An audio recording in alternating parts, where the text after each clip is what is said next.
Hello, everyone. Welcome to All Things Pilates. I'm Darian Gold. The arms come down. Make sure that front leg is bent and reach up, and up. Good. Exhale and exhale and deepen your exhale as the carriage comes in. Have you ever heard of the concept push-pull? Does it make you think of a children's toy or some kind of game children might play in their backyard? Well, my guest today is Glenn Wilkinson, and he and I are going to talk about what push-pull means when practicing Pilates. But first, a little background about Glenn. Glenn was born and raised in Britain and currently lives in Essex. He was a professional ballet dancer with the Rumbear Dance Company from 1987 to 2004. Like me, Glenn thought by being a very strong dancer, there wasn't a need for any additional exercises to add to an already busy dance class and rehearsal schedule. But just as I quickly recognized that the Pilates method married beautifully with dance, so too did Glenn. His first Pilates teacher was another ballet dancer named Dreas Reinecke, who also danced with the Rumbear Dance Company in the 1960s. He got his Pilates start from second-generation instructor Alan Herdman, who learned the work from first-generation teachers Carola Trier and Bob Fitzgerald. As Glenn was learning and absorbing the Pilates mat repertoire, the similarities between Pilates and ballet astounded him, specifically the body's use of its own resistance to move through space. Besides the mat repertoire, Glenn also learned the accompanying apparatus repertoire, which convinced him even further that the power of the Pilates technique would help all people better their lives. And so sharing his growing knowledge became his passion. Now Pilates certified, Glenn initially taught people like himself, highly trained dancers and athletes, because they understood how to use the body's own resistance to increase core strength. But it was the non-athletic student that needed him more, and he had just the technique to inspire his curious and enthusiastic students, the push-pull concept. Glenn continues to teach push-pull to all students, especially his non-movers. But questions inevitably will be asked. Does my body push-pull at the same time? Does my body have to move through space to experience the push-pull actions? Can I feel it while standing in place like a ballet dancer at the ballet bar? Let's put these questions to Glenn and find out how he explains and teaches the push-pull concept. My friend Glenn Wilkinson. Hi. Hi, Darian. How are you? I am fantastic. It's so great to have you on All Things Pilates. Thank you. It's great to be here. Well, before we dive into the push-pull concept, why don't you tell us a little bit about your ballet life? Why did you want to be a ballet dancer? And what was it about ballet that drew your attention? Well, my mother had a dancing school from when I was a baby, from a child. The dancing school was in our house. We had our living room on one side of the house and the dancing school on the other side of the house. And we had, in the UK, we have something called a cellar. I don't know if it's called a cellar in the States, but the kids would come down into the cellar, which is the basement in the house. That's where the changing rooms would be. And they'd come up the stairs in the middle of the house and go in. So on a Saturday morning at 9 o'clock, there'd be 50 kids tap dancing next door and the piano playing. You know, if anybody's seen Billy Elliot, is very much like that. So I kind of grew up with dancing. And, you know, my mother would just take me. I had to go to dancing. I went everywhere. There was nowhere else for me to go. So I kind of grew up there. So I kind of just started joining in. So I never really knew anything else but dancing. It was kind of like dance or sit on the side and do nothing. So I just kind of joined in. And I don't know. It was just my life from the get-go. And there were boys and girls. No, I was the only boy. I was the only boy. But moving on a bit, when I was going to go to high school, so I was around 13 years old, there was a special school in my town that did something called theatre arts. So like dance, drama, music, and I managed to get a place in this school. And that's where I was kind of introduced to more ballet, more contemporary dance, more expressionistic dance, that's where it really began to take me, that, I can express myself by moving. And that's really when I was about 13 or 14, when the dance really began to take off. And when I decided, like, hey, I can speak, I can say what I want to say. And that's when I decided that I think I was probably 13 when I decided, wow, this is really something that I would want to do. Well, let me ask you something. You're 13, your body is changing, correct? Mm-hmm.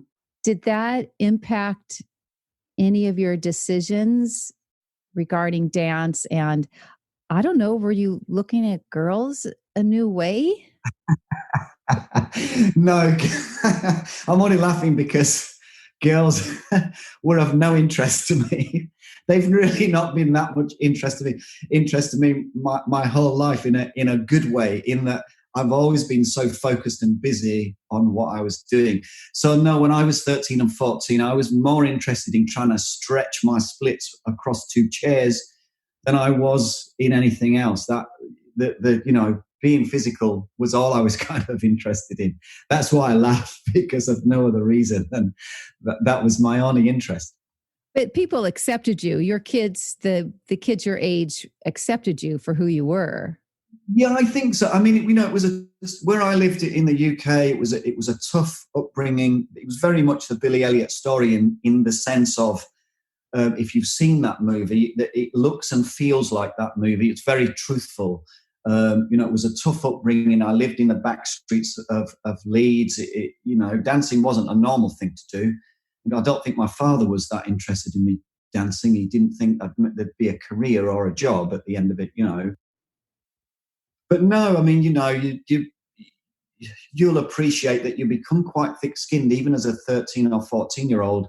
If you've got a passion for something, you kind of have blinkers on. You don't really see you kind of ignore what's around you. And then when somebody says you shouldn't do this, you kind of charge your head even more anyway, because it's like a red rag to a bull. You just go, okay, that makes me want to do it more.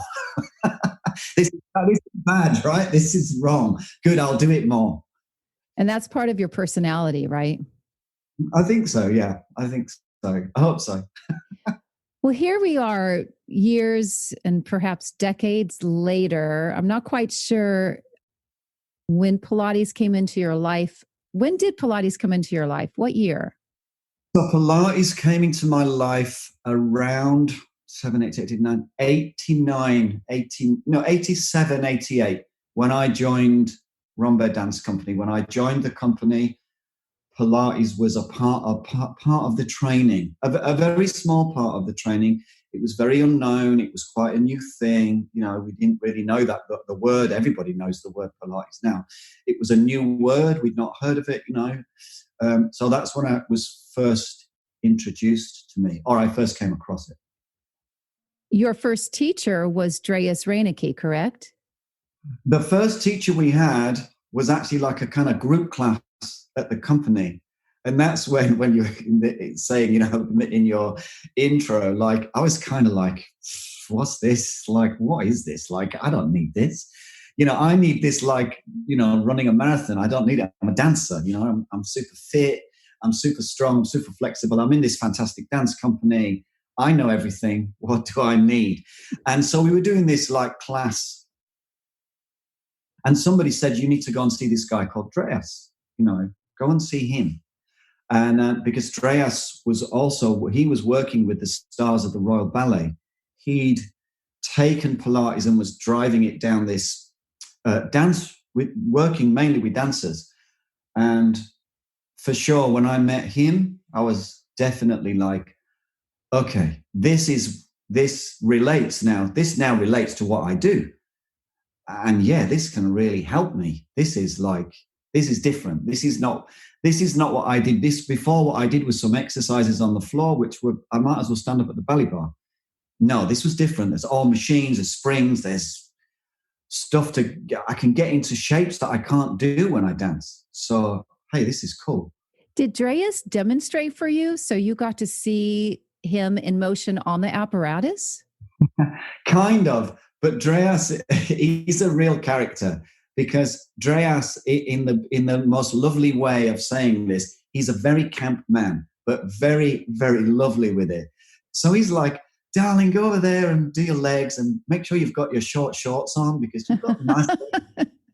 You go over there and do that. You know, so he was very like that. And in the room, it's quite a small room, and he would work with 5 or 6 private clients, but all at once, because I think that was just the nature of his business and how he could do things.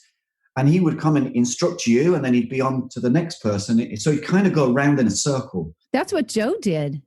Right. So Andreas was working with really talented dancers, you know. And I mean, I went there, and I mean, some of the dancers that were there at the time, I mean, I remember walking in on the first day straight away thinking, well, why am I here? Look at these guys. These guys are the stars of the Royal Ballet, you know, with their legs up here and, you know, doing all these strange things. And I just was thinking, and I mean, I did what I did. I walked in and told this one lady, I won't say her name on it, very famous ballerina. I told her she was a bit stiff and she needed to stretch a bit more. That was like my way of being humorous. It wasn't, she didn't find it humorous at all. But we did get to know each other and have some fun a few months later. But so I knew, as soon as I walked in, I knew this was something special. And when you did have your first class on the apparatus, you knew even further, because it wasn't just the mat work, which your body understood. It understood that sense of finding your own resistance. But then when coupled with the springs, made you go even deeper in the body. Absolutely. I mean, for anyone who gets it, who understands, I was on the Cadillac, on my back, with my feet up against the bars in like a second plie, with the roll down bar, yeah, pulled into my abs, trying to roll down super slow and roll up super slow. And I mean, and I was straight away, I was like, this is difficult. This is really, really hard. I'd only done like 3. And he was like, oh, just do another 20, you know, like. And that's when I realized that it was so relatable. And of course, you know, it goes on and on with all the other equipment. But I distinctly remember that very exercise, which was something that I knew, that I thought I knew, but this was different because I couldn't create that resistance myself. At the ballet bar, I couldn't create the resistance that I'd been given. And I still to this day don't know whether that was him being really smart with me when I first turned up and thinking, I'll get him on there and get him to do this, or it was just a coincidence. But if it was a coincidence, it was a genius coincidence. Maybe it was something, the universe coming together and showing me something magical, you know, being lucky enough to be given something like that straight away. And it was a natural progression for you to then want to certify and then begin teaching this passion of yours. Well, it's interesting because yes and no. It's an interesting route because at the time when I was working with Dreas, I mean, I was there 3 or 4 times a week. I was there at like 5 o'clock in the morning. I was outside the door before he got there, kind of like, you know, in the cold, in the rain, whatever, going, hello, where have you been? I'm here, you know, and he would let me be the first person in, and then I'd go to my class. But this was in the days when there was no certification. It didn't exist. So I spent my time with Dreas learning everything, asking questions, learning, choreographing things and saying, does this work? What does this do? What if I put a ball underneath my chin? What if I put 5 balls in my body and try to get on the Cadillac and be upside down? And just driving him crazy, really, until the point where he gave me a key. He gave me a key and said, let yourself in on a Sunday and come and do whatever you like, you know, because I was that sort of enthralled with it all. So I just spent my time soaking it up and then bringing it back into the dance studio and bringing the dance studio back into the Pilates room. and just trying to learn it. And actually, it's interesting because I've gone on a very long journey throughout my career and done all sorts of things. Actually, I've taught dancers my whole career. I've taught dancers for 30 years, dance. And I never really ever considered that I would actually teach Pilates until 6 or 7 years ago. It wasn't something that I wasn't even there. So no, I wasn't certified, but I had all this amazing knowledge and all my dance background. And again, we get to the push and pull, all that knowledge, not even really knowing that I had all this knowledge until myself and my wife decided to change careers. A long story, which we don't need to go into now. It's a very long story, but we decided to change careers, and I didn't want to be traveling into town and doing all this other work. And we decided to buy a Pilates studio that it literally pinged. We were in our kitchen and this pinged up on our phone through social networking, Pilates studio for sale near you.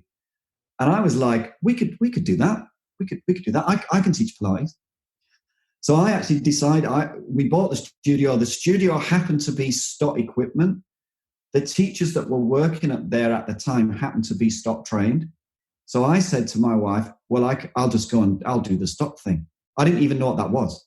I'd not looked at. And I went to this first day of my stock training. We did a kind of where you go around and say who you are and what you're doing, blah, blah, blah.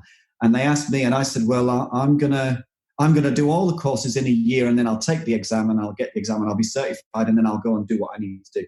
And everybody laughed at me, and they said, you can't. That's impossible. You can't do that. And I was like, why? And they said, you can't. It's impossible. And I said, okay. So sure enough, 12 months later, I did my exam. The red flag in the bowl situation. Exactly. So because it was all second nature. So the certification for me to start that time ago was kind of a means to an end. It was just, I need to get in somewhere, get this done as quickly as possible so I can get insured, so I can get a piece of paper to let me do what I need to do. So that's kind of the story, the kind of interesting story behind that. It could have been with anyone really, just to get certified, to get, I suppose, legal, to be allowed to do what you've been doing for 30 years. Yeah, exactly. I needed this piece of paper. So I was like, okay, I'll go there. And I'll do that. Fortuitous that you and your wife were in your kitchen, probably just talking about mundane things, and then you get this notification on your phone. Literally, yeah. I mean, that's the truth, literally. And that day we went to see this Pilates studio, and the lady who owned the studio was emigrating to Australia, and we decided to buy it, along with all the equipment and everything that came with it. And that was the beginning of the journey. What's the name of your studio? We're called the Movement Base. Ah, that has two meanings. Yeah. At least two meanings. Yeah. The similarities between your ballet training and your Pilates, what would you say? I know we're moving into this whole concept of push-pull, but when you started to delve into the Pilates exercises, did anything jump out at you in terms of what your body already knew as a dancer? I remember quite often coming back from Pilates with Dreas and then having to stand at the bar and do the ballet exercises, your tondus and glisses and stuff. And I just remember having this ability to have this unbelievable ability to concentrate on my physicality in like a linear way. So, but like a 3-dimensional linear way, almost like I could see my whole body behind, in front, on top. It was like I became 3-dimensional in my mind. It gave me an ability to see and feel what I was doing. But you'd never had that as a ballet dancer standing at the bar? I was never been taught in that way. No, no. Everything's kind of, aesthetic, it's very frontal, and it's very mirror orientated. So it's kind of two-dimensional. It's a two-dimensional feeling where you glance in the mirror, and if you're making the right shape, then that's acceptable. But your body doesn't work like that. It's three-dimensional. It's bone and skin and muscle. It's got surface. It's got structure.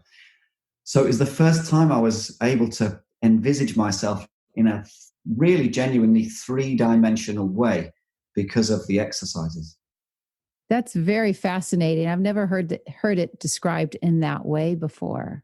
And the way that you're given the technique and the way that you're able to really focus on each individual thing, but the whole thing comes together as a whole. So you're able to take 10 exercises, if you like, just for want of a number, and sort of put them all together, and you can envisage the whole thing. You can envisage the whole body. And it's functional. It works. It really works, rather than it's aesthetic or it's emotional, or quite often in the dance world, when I was a dancer, it's quite brutal. You're doing it wrong. You're always wrong. You're always wrong because you're trying to improve. Whereas with the Pilates, it was quite often like, that's good. That's really good. Now try and add this to make it better, or try and add this, or hold your abs and get your shoulders right, do this, and it was very much a positive thing that was coming my way. I was doing things good. I was getting things right. So I was able to secretly and quietly bring that to my dance training and stand there and go, no, I now know I'm doing this right. This is good. So that maybe is why it explains it to you in that way. Wow, I love how Glenn expresses himself, don't you? Before we get back to my interview with him, I wanted to talk to you about my online mat classes as we continue to shelter in place. All of our lives have been disrupted by the COVID-19 global pandemic. This includes those of us in the Pilates world. We've had to adapt and hold on to what is most important. And I feel strongly one of the best ways to remain healthy and sane during this unusual time is to remain consistent with our Pilates practice. Returning to your studio may still be far away, which is why I started my online mat classes back in March. It's certainly not the same, but think of it this way. Not only are you taking class with fellow students in your own time zone, but also with international students, all learning at the same time. What an opportunity to share the work. Please visit my website, dariangold.com, to view my online mat class schedule. Find a class that works for you and follow the instructions on the site so you too can join this alternative way to practice and learn. And now back to my conversation with Glenn and his views and applications of the push-pull concept. How do you explain push-pull? So this is another nice story. So I've always taught dancers from the first day I joined the company. I jumped straight. I was offered to teach, and I jumped straight into teaching. And I ended up used to teach the big workshop on a Saturday. Every Saturday I used to teach the workshop. So it was always kids who couldn't really dance. It was kids from the local community who would come to the theatre. Anyway, I after kind of a long time, maybe even a year of teaching these workshops and these kids, I needed to find something to help them understand how to move quite quickly. So I remember being in a hotel messing around with ideas, and I remember coming up with this idea of, let's pretend we're like in a liquid. We're kind of like we're in honey, we're in jam, we're in water. And we called it, but we called it when I was doing sessions. We did this session where we would call it magic dancing. So you can move around, and it's not magic because it's boring, because it's just moving around. Or you can kind of move like you're stuck in this liquid, and you turn into this magical moving thing that looks like other people can't do it. It's magic dancing, magic movement. It looks fantastic. It's like you're able to express, you're able to talk. So that's where I started developing that as a teaching tool to help me. And then that's when I realized that's what also Pilates was all about. So if you're going up, you're pushing upwards, you should be pulling downwards. If you're going outwards, you should be pulling inwards. That was always the concept. And that's when these things for me as a teacher began to come together as like, oh, they're the same thing. I've invented something that I've already been learning, but I didn't even know. I didn't know I was learning that. It just kind of came together. And so now I've always used it as a dance teaching or teaching Pilates. And then to find out from yourself and other people that is a genuine thing, in Pilates, it really is real. For me, it's like a magical thing to learn that I've been doing something really, truly right with my Pilates teaching by osmosis, which is a really wonderful thing to find out and learn. But you already had the concept in your body as a dancer, even though you probably didn't have a ballet teacher that said you're pushing up and pulling at the same time. Yeah, I mean, we used to have, we'd have the teacher who would say, when you do your plie, when you bend your knees, you should be lifting yourself up. But sometimes when you're a student, those things don't compute. You kind of just, the teacher says, pull up. You're thinking, no, what do you mean pull up? And the teacher walks by and you think, well, okay.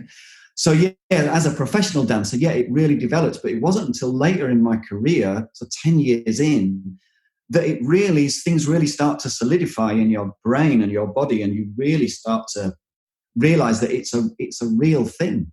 You are doing it, and you do have that ability, and you are doing it, but you're not. I wasn't always conscious of doing it until these things started to really come together. And sometimes I don't know, these things doesn't matter when it arrives, but it took a long time for it to arrive and me to know and really understand the sort of the deeper thing. Sounds a little cheesy, but it's true. The deeper thing, the thing that really is real.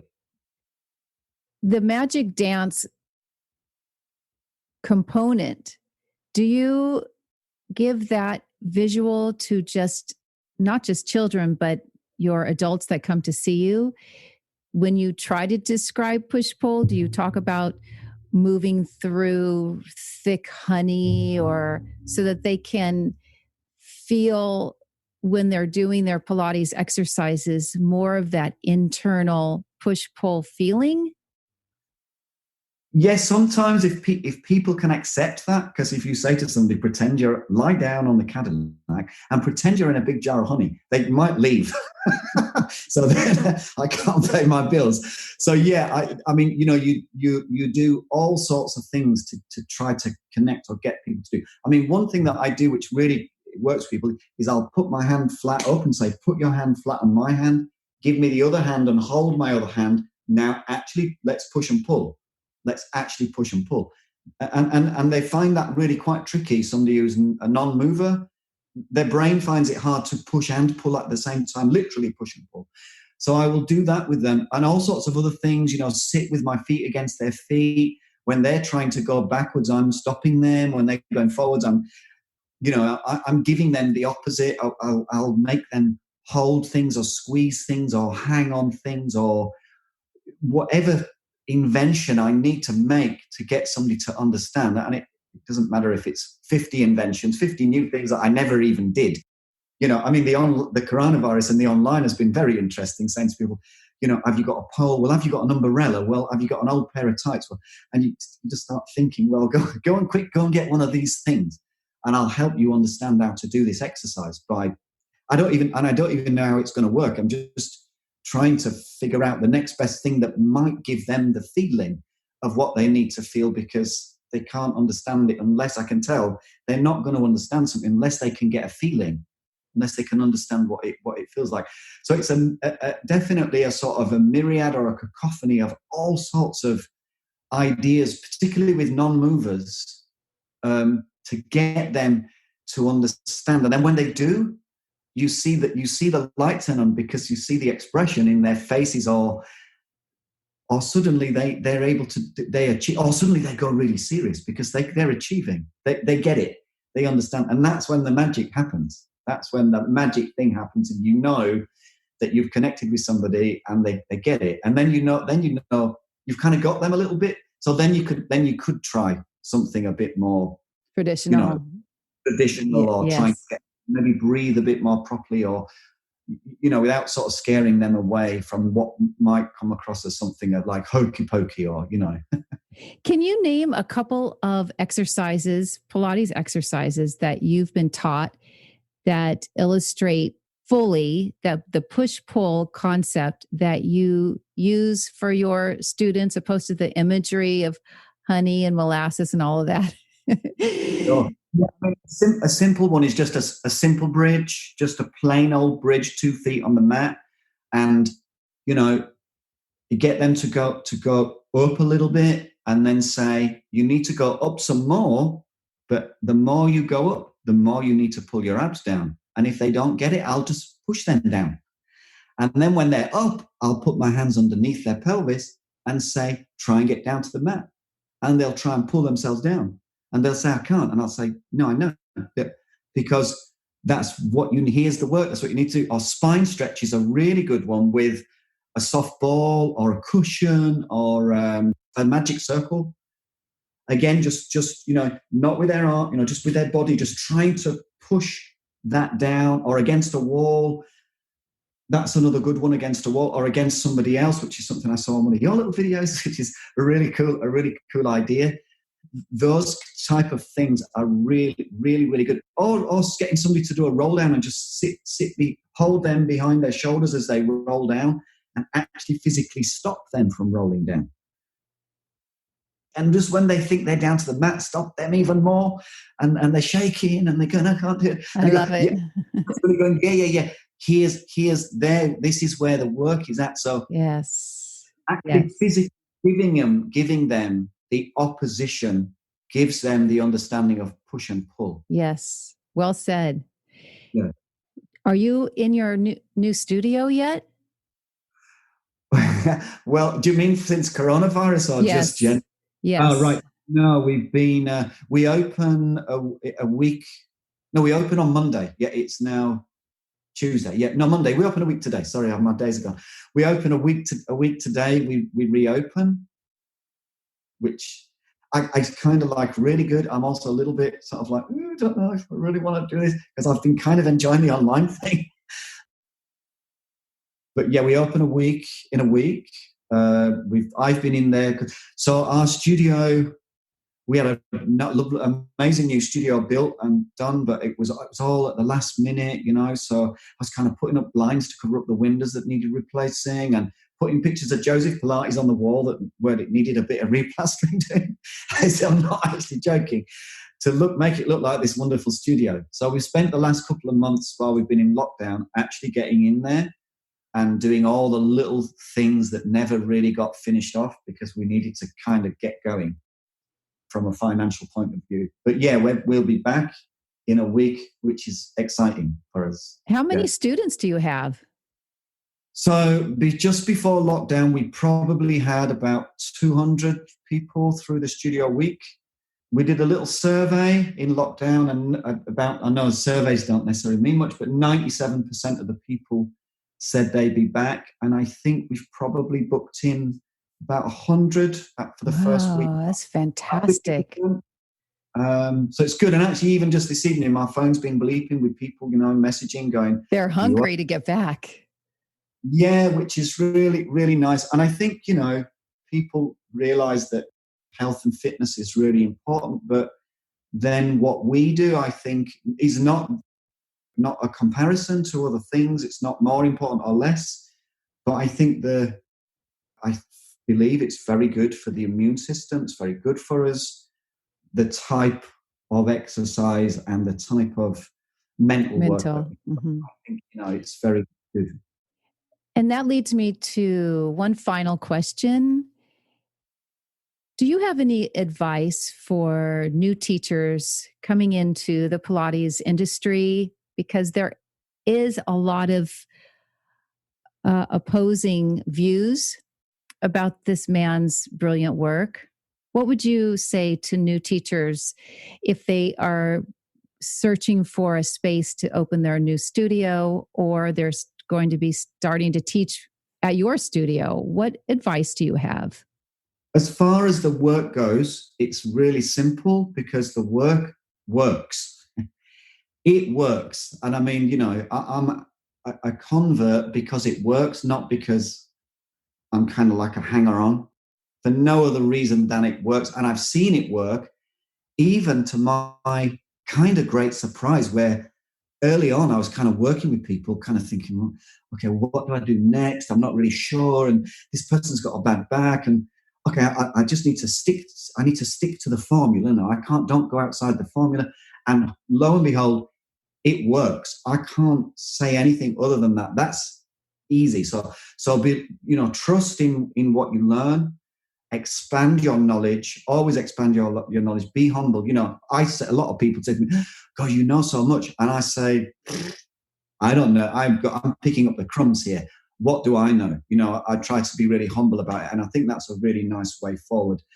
But from a practical point of view, it does take a while to build up your clients. It takes a while. Something that's worked for us really, really well is that every new client that comes through the door, whether they want to come to a class, they want to come to private sessions, they've got a bad back, or they want to come for fun, whatever the reason is, we offer a free session. Our first session is free.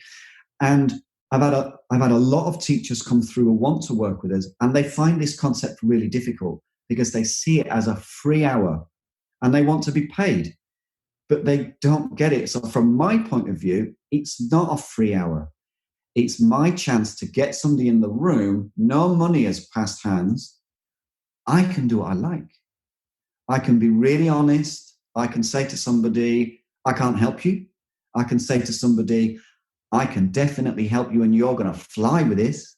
Or I can say to somebody, I'm going to help you and this is going to take a long time. This might take you a year. So it's going to be quite an expensive year. It ain't, it's not going to be. So I can truly be honest, because, if you give me my fee that I ask, then I kind of feel like I need to be doing something for you. But when there's no money past hands, I don't need to be. And it's a brilliant opportunity for somebody to come in. You can be totally honest with them. And hey, you might get a client for life for giving up an hour of your time. And it's your time to shine as well. And I genuinely have got 99% of my clients that way.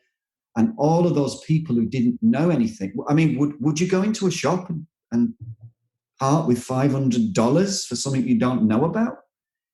Unless somebody was going to demo the product for you and show you how this product will clean your car or how this machine will change your life. Would you sort of go, well, there you go, there's $500 and send one to my house and I'll see how it goes. I don't think you really do that. I don't think you would.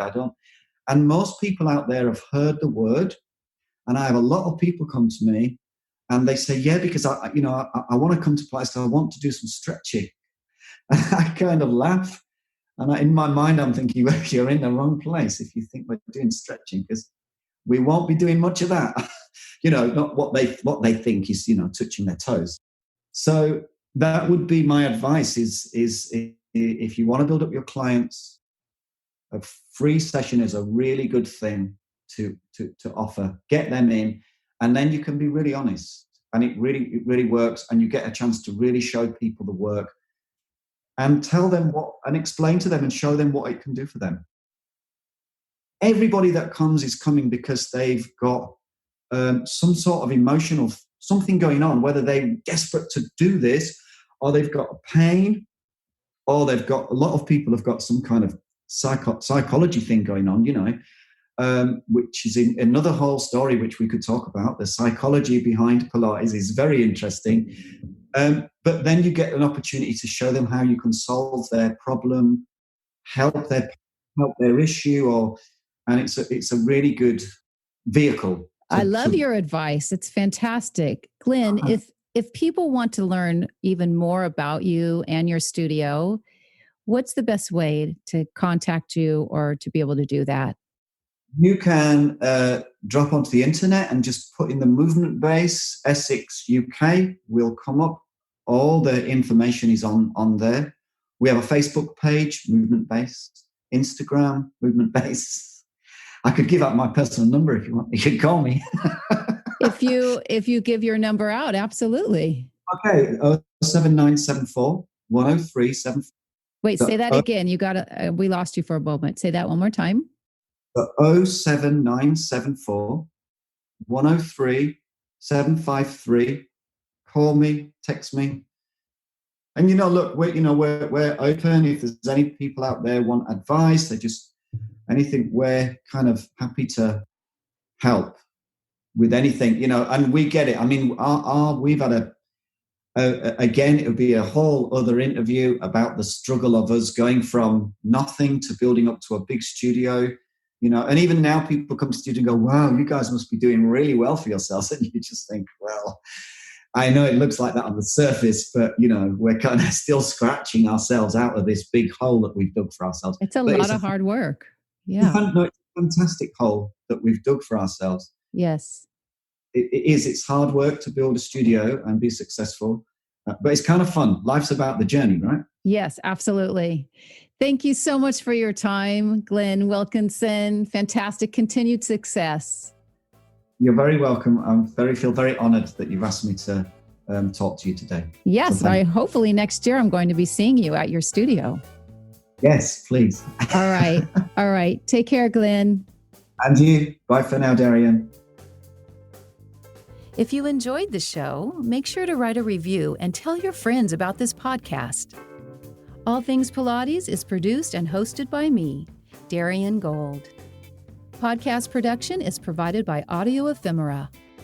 I'm Andy, the audio engineer for All Things Pilates, and I'm also a student of Darian's. My Pilates practice has strengthened my core and, more importantly, given me a new awareness of my body and its abilities. Darian doesn't hold back, but it's fun, and I always leave my sessions feeling energized. And I'm not the only one. I'm a local student of Darian's and have had the pleasure of taking her studio-based mat classes. I've really been appreciating the convenience that Darian's Zoom classes have offered me. She gets me to challenge myself and inspires me to keep up the practice, no matter what my circumstances might be. Thanks, Darian. I started working with Darian at her studio in West Hollywood. I lost track of Darian when she moved to Northern California and was thrilled to have her start online Zoom classes, which surprisingly worked very well. The online environment allows her to provide one-on-one coaching that is very personalized, even though you're part of a class. Visit DarianGold.com to view her online class schedule. Also, try one of her apps, available on the App Store or Google Play. And to keep up with Darian and all her new interviews, subscribe to this podcast. Until next time, find your push-pull.